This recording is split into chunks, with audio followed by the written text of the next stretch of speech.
In this presentation, we will be covering the children's drama Grange, specifically episode 22 from the 9th season.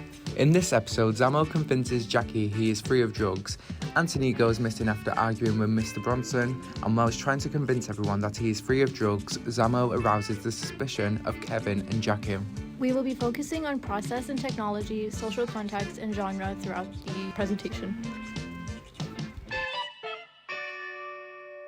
Looking at the processes and technologies of Grange Hill.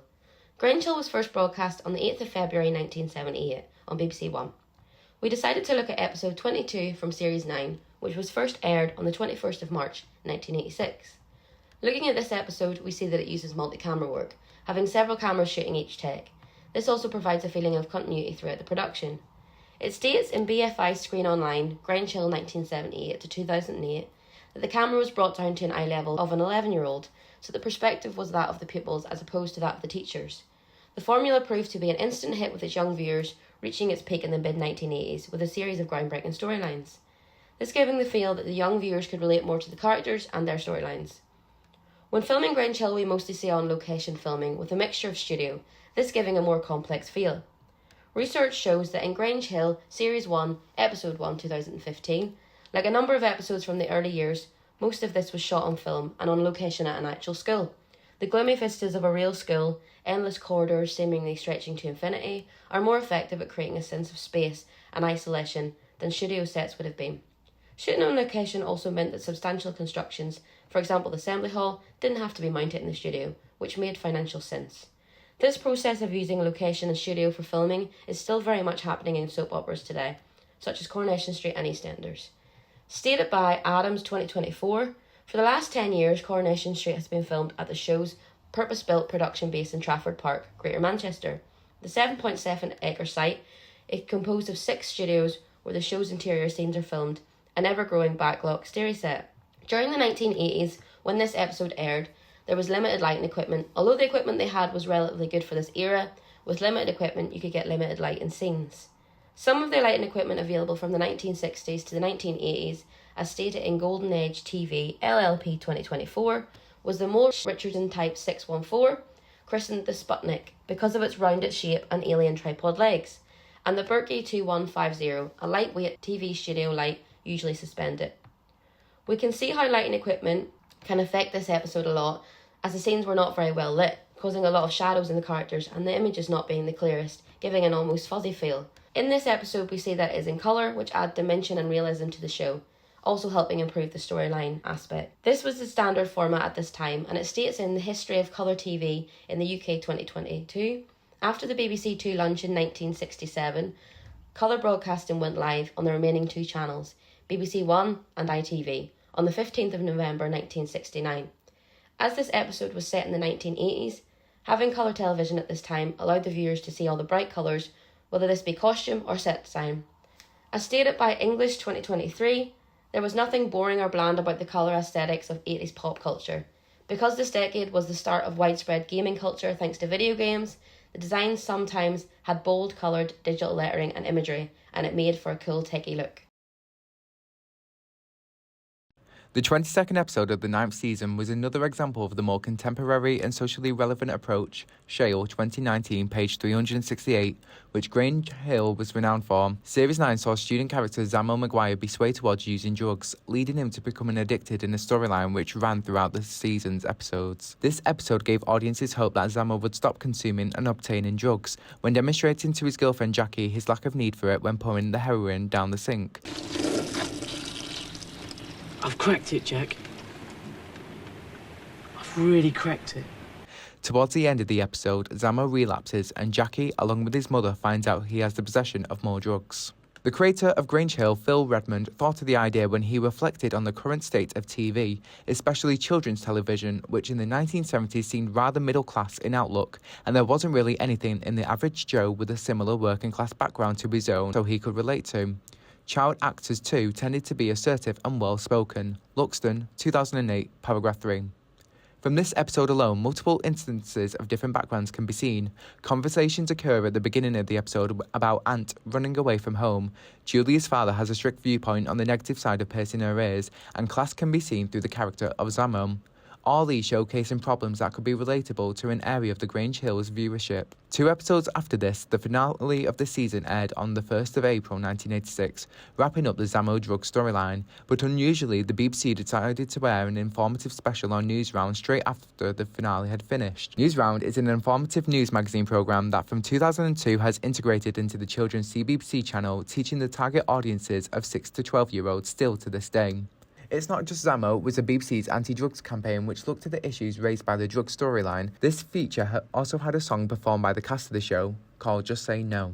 From this, it shows that the BBC wanted to educate young viewers on a topic which was of growing concern to the public at the time. 1986 saw the UK swarm with health education and drug awareness in media, for example TV advertisements, magazine newspaper inserts, as well as specials like the Grange Hill one we had just mentioned. The number of heroin addicts was now reaching to 10,389, and cases involving unemployed young adults and high levels of deprivation were linked to rising levels of drug use, especially in urban areas. McGregor, 1989. The mass hysteria of the topics of drug consumption could have influenced the Season 9 storyline, as the main drug Zamo kept on coming back to was heroin. Commissioned back in 1977 by the BBC due to its insight in offering audiences a realistic look at school life, different to the more traditional depictions seen in stories like Billy Bunter, Grange Hill was another children's drama, but the realism storylines appealed to not only the children but the parents as well, who could now be aware of some of the issues of what their child may encounter whilst at school. With drugs having a presence in soap opera dramas in more recent years, like Hollyoake, the concern has now shifted to vaping, a growing concern in 2024 that has now popped up into the scripts of Coronation Street. I believe the drug abuse storyline seen in Season 9 has influenced the way soap operas tackle subjects like this and how they use their platform to spread awareness to audiences, just like how Grange Hill did back in 1986. The genre of Grange Hill, Redmond 1978 to 2008, could be loosely defined as a hybrid of children's television and soap opera that is subject to change depending on the conventions presented in the episode. Bignell defines soap opera as a continuing drama serial that involves many characters in a specific location, in this case, Grange Hill School, focusing on relationships, emotion, and reversal of fortune. 2012, page 20. In Season 9, Episode 22, we see these various aspects playing out in the landscape of the episode. That is a complex interplay between narratives of drug abuse portrayed through Zamo's heroin addiction, family issues displayed through Cheryl and Louise locating their absent mother and discovering a paternal aunt, along with Mrs. McGuire's plead for Zamo to stop using, resorting to lengths involving the police. Interpersonal relationships between students and teachers are heavily present within the show, with the students creating a magazine with the hope of saving Miss Partridge from being sacked due to being a single mother. This justifies placing the series in the soap opera generic category, but also introduces aspects of children's television which Mattel suggests may not make much definitional sense as an abstract category, but might be defined by its intended younger viewership. 2023, page 149. However, this remains a complicated aspect of defining children's TV, as it is also clear that both young and full-fledged adults may enjoy the series for its relatability and narrative that deals with serious issues that affect people of all ages. Additionally, teachers are given their own narratives that may be relatable to adult viewers, reiterating the complication of categorically defining the show as specifically children's television. For example, Miss Partridge's dilemma of her job hanging in the balance and tension between Mr. Baxter and Mr. Glover over student conduct. Conclusively, one might categorize Grange Hill as a sort of soap opera and children's television hybrid that transcends the generic restrictions of viewer age groups and character ages attributed to both individual genres. This episode is structured around multiple intersecting storylines that take place in the same specific location for the most part, which is the Grange Hill School, but also ventures into the homes and personal lives of certain characters such as Zamo. Not all the storylines are resolved in the single episode, and many are rectified or changed altogether in order to begin new storylines, such as the arrest of the character Zamo at the end of the episode that explored his established heroin addiction, the uncertainty surrounding Anne's disappearance, as well as the question of whether Miss Partridge will be inevitably sacked or ultimately resign. The use of Zamo's arrest as a cliffhanger might also be attributed to this genre hybrid to address unresolved narratives and facilitate the continuation of episodes and character experiences, emphasizing the aspects of the soap opera genre that's present in the show. Deemed the single most influential British children's program of its era, Shell suggests that it may be classed as such due to the frank way in which serious issues such as said drug abuse and sexuality are presented in the show, as it allows for the age of its intended audience. If the intended audience is a defining factor in categorizing Grange Hill as a children's program, then it may well be defined as one. But if we are to consider the elements of soap opera used to explore how it reflects the everyday concerns of its teenage audience, then it is perhaps best to suggest it is a hybrid of soap opera and children's television after all. At the time of the release of the episode in 1986, this niche hybridization was highly successful and well received as a new genre that secured a consistently large audience and high approval from many social policymakers.